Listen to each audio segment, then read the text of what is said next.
Okay, so they have officially confirmed the spare Vetto, which also means that Gueldre will be coming with the spare Vetto. Now, are these hype units? Not really. We're going to talk about them a bit, talk about the upcoming banner schedule a little bit too, give my thoughts a bit on the current state, and I mean, that's probably going to be the end of the video. Now, spare Vetto, I think, design-wise, is sick, okay? I don't know what it is, but I just feel, especially because of how they did it in the anime, and also inside the game too, this part was sick as hell.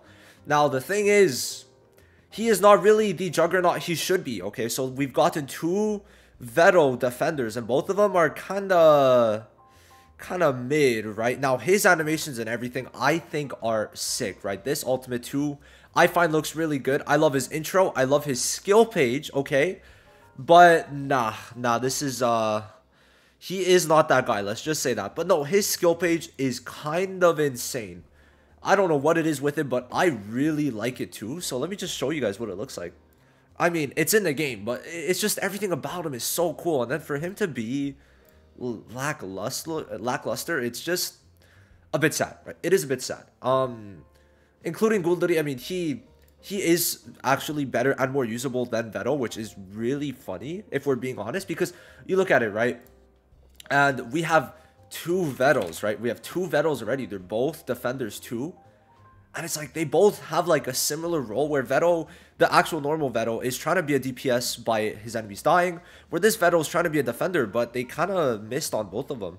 So yeah, I don't know what they were going for. I do not know, right? So, honestly, just don't summon, right? I'm like, straight up, don't summon. I'm not really gonna say much more than that, in terms of that. I'll still give you guys information on their kits, right?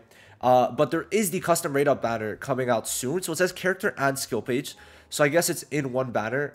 If we ever get skill page banners, the whales are going to go crazy. So I really hope they never do that. Let me explain exactly why, because Jesus, that banner is insane.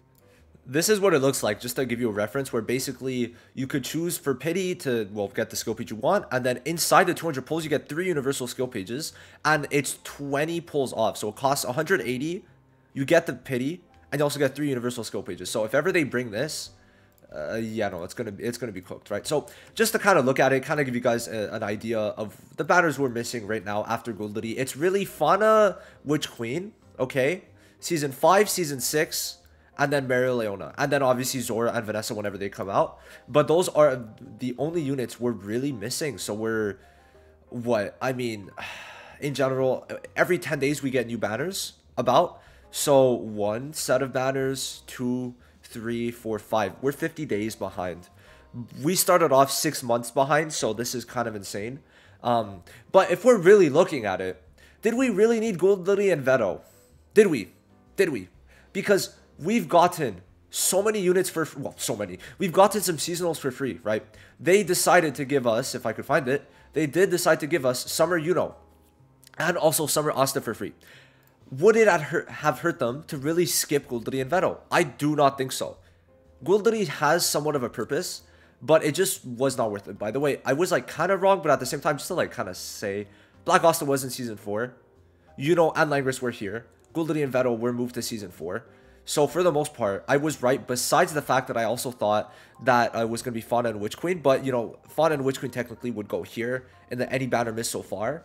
But Vanessa and Zora are going to be in Season 6, I guess. And then the JP EOM is going to be in the April part. So, yeah, no, it gets delayed by 1, the pickup. Which is why, to me, we could have just skipped Gueldre and Vetto, and it would have been so much better. We would have been more caught up. And that's what the game, that's what people want, okay? No matter what people say, people could get mad, people could be mad about the banners, but it is always better to be caught up, okay? We look at, what? We look at Dokkan. They just got the hypest 4 set of units ever. Gogeta Blue, Broly, Beast Gohan, and the Gammas. And what? We have to wait 6 months on Global for that? So, to me, catching up is just what they should be kind of aiming towards. And Gueldre and Vetto could have just been skipped, right? And we are going to be getting Vanessa in Season 5, so that's going to be pretty interesting. Seemingly for free. I don't know. We'll have to see. But Vanessa, all you need is her at 0 dupes and she's cooking. So it goes well for free to play. I just feel like we could have skipped that. We could have had Witch Queen and Fauna now. It would have made sense. People would have summoned on Witch Queen if they wanted money so bad. But I guess they don't want money. They're allergic to money. So there's that, right? Now, I don't know. I feel like I'm in my little hater era because of the fact that William and Vanessa ended up being kind of dog, right? By the way, they were on the 14th and not the 12th. Man, I'm spreading misinformation here. That's correct. Oh wait, no, that's yeah, I was wrong. I put February 12th, but it was the 14th because it was on a Wednesday. So yeah, there is that. I just feel like Langris, pretty good release, right? Not many people summon for I think there are a good amount of but as of right now, he's not that good because we really need Witch Queen for it to thrive. But Witch Queen does seem to be in Season 5. So I don't know. That to me, very interesting. I just wish we would kind of skip Vetto and Gueldre, right? We don't really need to really go over them too much, right? I don't know. Feels a bit whack. Now, let's just kind of go into what they do. Okay, why not? Why not? So, Gueldre, we'll start with him since he is the better unit, right? And even if many people don't really want him, if you pull him like on the unfeatured, you shouldn't be mad, right? He could produce some pretty funny team comps in the future, but I don't think you'll be using him too much. So, he's basically a kind of protection and like support unit in general. Pretty high speed, right? If we look at it, he is at 115 speed base. So, looking at that on Pride Win, if we go to stats, we go to speed, he is what, like 1, 2, 3, 4, 5, 6, the 7th quickest unit in the game. I mean, that's pretty good, right? That is pretty good. Now, what he does have is an attacking ult that gives Fortify and gives invulnerability to the ally with the lowest HP ratio for every 3 turns. So, this invulnerability is different than the one we just got with Mimosa. How Mimosa, it's 1 turn, but it's only the ally's turn. This, every single turn counts. So you are immune to damage for 3 turns, but that's including every single attack from the enemy and the ally. Skills, not attack, but just every single skill that any ally or any enemy uses, it counts as 1 turn taken off for the invulnerability. So in some cases, it can be good, but in some cases, it will be pointless, but you still get the damage reduction, so there is that. Now, this is very toxic, so it's going to be having a barrier up to 16, 31% of his max HP. And if we do look at it, he has pretty good HP, 63k. You could probably get that up to like 100k, right? So, you look at that, right? They don't mean to do that. You look at that, I mean, it's pretty good. Decent like 30k barrier, but the main thing is that it adds protection, so you cannot attack this target at all. You cannot select it, and it is different than taunt, where you know how when you use a combo and then you're able to taunt, you're able to attack the person that you're taunted on because not both are taunted, right? In this case, you just can't, right? No attack could be put on them, right? That's the big difference. Now it's 1 turn, and you usually won't be using this turn 1, so it won't be the most crazy ability, but it will. I think some people, at least like Wales, will maybe find some usability from it. But the thing is, Vanessa is just better at doing this, which is why Vanessa is so huge, and also why I hated her back when she did come out, right? Because when Vanessa came out, is she not an attacker? Oh, right. Why Vanessa was so bad when she came out is that the protection just didn't really matter too much, because we were in a barrier meta, and it was kind of hard to stop that barrier at that point in time when Vanessa came out. A month after Noel, and we didn't have Julius yet, right? So she would make it so that the person with the lowest speed wouldn't be targeted for 2 turns, but you would be using Mars. So it would usually be Mars that would get this protection if you were going to use this, right? So it just didn't really help. Oh, did I not include it? That's unlucky. Let me go tell him that after. So the protection just was not that good, right? And the other part is that you were not one-tapping units. So this protection was not stopping units from being one-tapped. Now, on Global, it's just a much more pay-to-win game in the way that gear is much more accessible to whales, so it's much easier to one-tap. We're at a much later state in the meta, right, already. And it's just a lot of one-taps going around, so the protection will be coming in handy, and Transcendent should be coming soon. And once Transcendent hits for gear, then Vanessa just becomes so much better because one taps is almost inevitable. Even my Charmy, right? Even Charmy, who has a low ultimate ratio, right, is one tapping because of the gear transcendence. So Vanessa is going to be very good. Now, I just wanted to explain that protection is a very good ability, but it's only 1 turn on Gueldre. That's the main thing. Now, skill 1 increases defense to the person with the lowest HP ratio. Okay, whatever. He gets 10% increased max HP, which will make his barrier higher. And then he does reduce damage taken when HP is at its max. I think this is a pretty bad ability. I hate these types of abilities because you will not always be at max. And if they want you to play with the healer, I just find it's a very bad type of ability, right? Overall, not bad. Mainly skill 2 and his ultimate. Now, his combo could inflict buff immunity, which I think is okay. But you're not really going to be using this over other things, I think. you'd rather use his ult for that damage reduction, especially if you're going to play for the double damage reduction with Charlotte. I think that would be honestly the main type of play for that. Now, next up, Vetto. I think this is pretty good voice. I like having the English voices because it's new, right? I need new in this game. Also, his arm looks sick. I've never really looked at it, but like, damn, the glow is peak, right? So he is a defender, which we all know have 100 speed, which honestly is his downfall. And the fact that, by the way, he has higher HP than Gueldre makes a bit of sense, but at the same time, Gueldre wants HP, so there's that. Now, his main thing is that he applies Enhanced Taunt for a 70% chance AoE. Now, what Enhanced Taunt does is that a person who has the Enhanced Taunt will heal Vetto every time they attack. So they will obviously be attacking Vetto. So attacks the target using this effect. Upon attacking the character using this effect, regenerates HP up to 10%, equal to 10% of max HP. So every time, let's say Julius is taunted, okay, he attacks Vetto. Well, Vetto's getting healed by 10% when Julius attacks.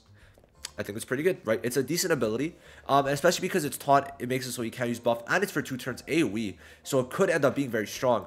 But in this case, right, you just look at it. Black Asta, what does his dupe 2 do? Puts, oh wait, no, is it dupe 2 or dupe? Yeah, okay. This is the dupe 2. Does he really get both? Oh no, this is a level 2 passive. Okay, so he does taunt everyone for 1 turn when he just gets anti-magic, which, you know, obviously could happen quick, could happen not quick, but once Witch Queen comes out, it's going to be a lot quicker.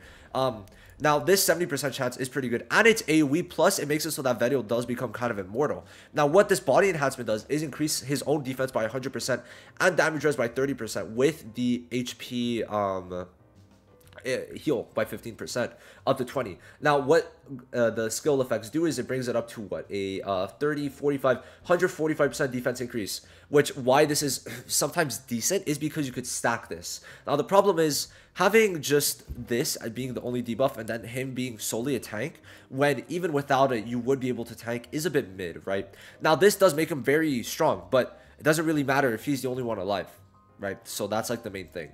He's not really supporting besides this taunt.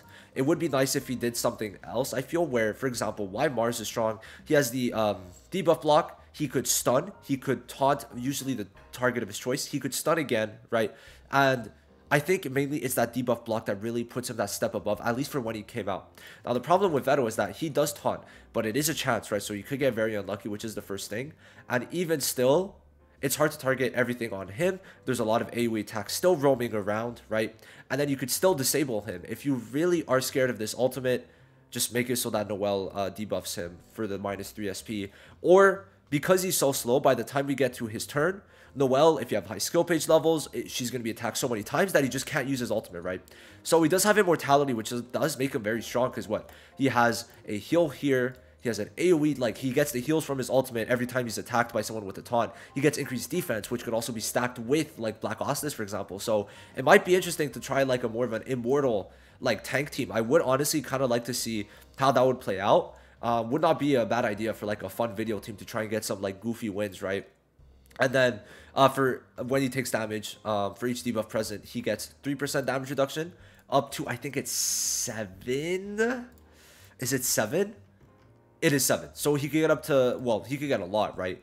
If he has a bunch of debuffs, that could be quite high damage reduction. But it's just, he's a very tanky unit. But this meta very much revolves around you trying to buff the attackers to not take damage, because the defenders will not be dying much, right? So that's the main thing. They could have skipped these units in terms of banner releases. We could have went without them. It's fine. Now, quick update, by the way, since I'm not really going to include this in another video, is that the content is coming. It's starting to be spaced out, right? I think that it is pretty good. So it seems that for Fest, they've come with this structure where early on, there's no content but the banners, which I find pretty bad, because you would want to use the new units in some new different type of content. But the way they've structured it is that in 2 days from now, we're getting Event Arena, and then a week later, we're getting Plakinda, the Snake Boss for the skill page dupe, and then that's basically it, right? So we got Event Arena, and then there's also Squad Arena coming on the 19th. So starting the 19th, we're going to have a lot of stuff to look forward to, right? I don't think I mentioned it directly, but of course, Gueldre and Vetto are coming on the 22nd. So in 5 days, I'm probably going to put that in the title just to be safe, because I don't think I directly mentioned it. But these units are like okay. I don't think they're units they should have released. They're not hype at all. Just to kind of see Are they at all hype? Let's just take a little gander at the comments, what they're saying. Add more content such as side story for new characters. They are starting to, they're going to start at one point. Skip, yep. I'll tell you one thing, this character stole, I have no idea what he means. We need more fresh content or the end will be near. Very true. Saving for Mariel too. Just drop Hatred Fauna. People really do like the Fauna too. I think she's a very hype unit because people like big numbers, and I understand that point. But the problem is, well, Charlotte's gonna come out. Well, wait, how did it work on JP? I think Charlotte came out first, and then it was Fauna. I think that's gonna happen again here, so that is gonna be the main point. So there is that, right? There definitely is that. Well, I just hope that from this point on, right, we have a lot of hype stuff, and we should, right? From this point on, the pickups are looking good. Because look, what are the pickups? Okay, let's talk about it. We've got Fauna and Witch Queen, which people want Witch Queen because they want Black Asta as a DPS, right? Then we got Fauna, who's a good damage dealer. Then we got Maria Leona, who people are saving for. And then we've also got Zora, who people love. And then we also have Threat of Fate Vanessa, and people love Vanessa. That's the next 5 pickups. Now the seasonals are going to start being very mid. So up to this point, we've had good seasonals, right? Charlotte's been good. Fuego is going to become very good. Noelle was amazing. Charmy's going to become amazing once Witch Queen comes out and then Mono Red is out. Charlotte's great. Magna is the first like sign of things like kind of going awry at this point. But then Season 6 is mid and then Season 8 is mid. Season 7's mid on global, right? It's, yeah. So Luck, I would say, is probably the one you'd pick on this part. Yami's like, okay, but you're probably going to go for a Hateful Fauna. Or is it Hateful or, yeah, Hateful Fauna. And then, well, do I really need to talk about the abysmal part that is Mimosa and William? Mimosa at Duke 2 is probably a lot better, but I don't like William, right? Because I said he was probably like a meta changer, but I mentioned in the video that he really had to be, like, he had to be high speed. And he wasn't. So to me, that was like kind of the end of time for just seasonals, right? I feel like seasonals are just kind of not cooking anymore, but Season 10 is going to be a Noelle again, so, you know. I'm probably going to make a video on that soon. I might do like I have a lot of videos. I have so much time today. I think I'm making like 5 videos today just to plan it out because there's no point not to. And then I'm recording the podcast tomorrow. So video 1 done. I'll see you guys very soon in the next video. Peace.